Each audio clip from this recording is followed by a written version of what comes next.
नमस्ते दोस्तों। तो अब हम स्टार्ट करने जा रहे हैं episode 2 of introduction to pharmacology. Basically पहले एपिसोड में हमने स्टडी करा था फार्माकोडायनेमिक्स के बारे में, that is what the drug does to the body, जिसमें हमने पढ़ा था ड्रग और रिसेप्टर के इंटरैक्शंस के बारे में। अब फार्माकोलॉजी का second most important component that is pharmacokinetics. जैसे मैंने बताया था, pharmacon means drug and kinesis means movement of the drug inside the body. तो अब फार्माकोकाइनेटिक्स में जैसे उसमें था what the drug does to the body, इसमें पहले लेटर डी आ रहा था।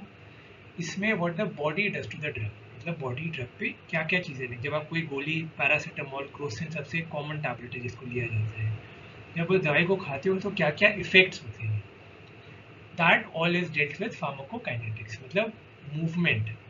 जैसे हमारे ओरल कैविटी से सपोज पैरासीटामोल की गोली आपने खाई, खा करके वो आपके पेट में गई, पेट से through the hepatic portal vein वो आपके लिवर में गई, लिवर में उसका मेटाबॉलिज्म हुआ, फिर वो अलग अलग टिश्यूज़ में जाके डिस्ट्रीब्यूट हो गई। जैसे कुछ मेडिसिन आर्टिपोज टिश्यू में डिपॉजिट हो गई, कुछ दवाइयाँ हार्ट में ज़्यादा रहती हैं। ये सब हम लोग डिस्कस करेंगे जब मैं वॉल्यूम ऑफ डिस्ट्रीब्यूशन के बारे में बात करूँगा। और फिर एंड में मेटाबॉलिज्म के रिएक्शंस होते हैं, कुछ फेज़ 1 फेज़ 2 रिएक्शंस, अभी बात करेंगे थोड़ी देर में इनके बारे में। और फिर एंड में एलिमिनेशन, सबसे common root via the kidney, अगर होगा तो यूरिन में निकल आएगी ड्रग, या फिर वाया द लिवर होगा तो फिर बाइल में जाके बाइल के थ्रू एक्सक्रीट हो जाएगी in the form of faeces. ठीक, तो ये चार कंपोनेंट्स हैं जिनको याद करने के लिए आदमी करके एक निमोनिक है, आदमी, आदमी, ADME, आदमी। तो इसीलिए, और इससे याद हो जाएगा आपको आराम से। और there is a beautiful diagram जिससे कि ये आपको चीज़ें और इजीली। सबसे पहले drug is given at the site of administration, ठीक। उसके बाद वो अब्जॉर्ब हुई। अब्जॉर्प्शन बेसिकली डिफाइन किया जाता है the movement of the drug from the site of administration into the systemic circulation, यानी कि आपने कोई गोली सपोज क्रोसिन खाई, site of administration oral cavity, into the systemic circulation, ठीक है। मूवमेंट ऑफ द ड्रग, पूरी उसकी जर्नी एक ड्रग की, लाइक ड्रग इमेजिन करो, drug molecule is a living being. Suppose it is an actual human being, वो कैसे पूरी अपनी फैसिनेटिंग जर्नी कैसे वो ट्रैवल कर रहा है पूरा बॉडी में। So that is basically absorption. फिर अलग अलग टिश्यूज़ में जाती है, डिस्ट्रीब्यूट होती है। फिर टिश्यूज़ में जाने के बाद मेटाबॉलिज्म होता है ड्रग का लिवर के अंदर, और फाइनली ड्रग का एलिमिनेशन हो जाता है यूरिन, बाइल, ये सबसे कॉमन रूट है। बाइल में जाएगा तो फिर फीसिस के थ्रू बाहर आ जाएगा।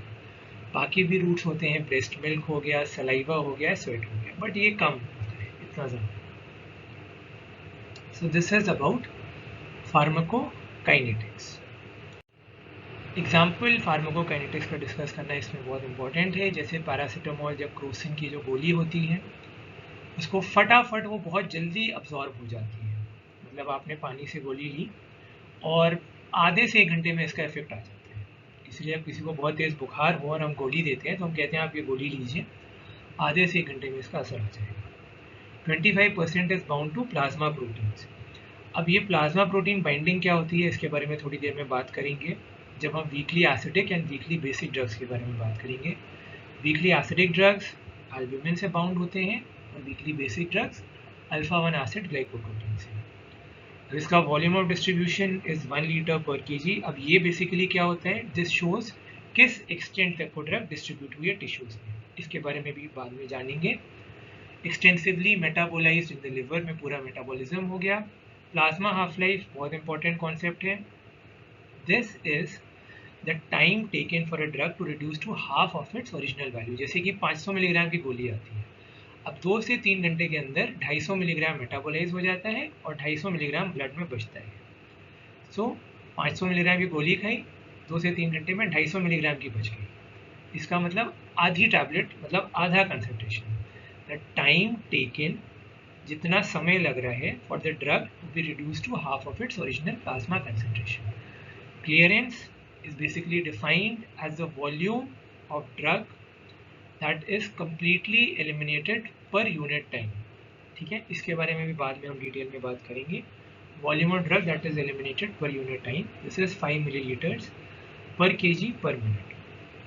तो अभी हमने important concept discuss कर लिया, that is pharmacokinetics. So हमने दो important components finish किए हैं, pharmacodynamics and pharmacokinetics. I hope आपको ये सब बहुत आसानी से समझ में आ रहा है. कोई भी डाउट हो, कोई भी क्वेरी हो, please feel free to ask me in the comments.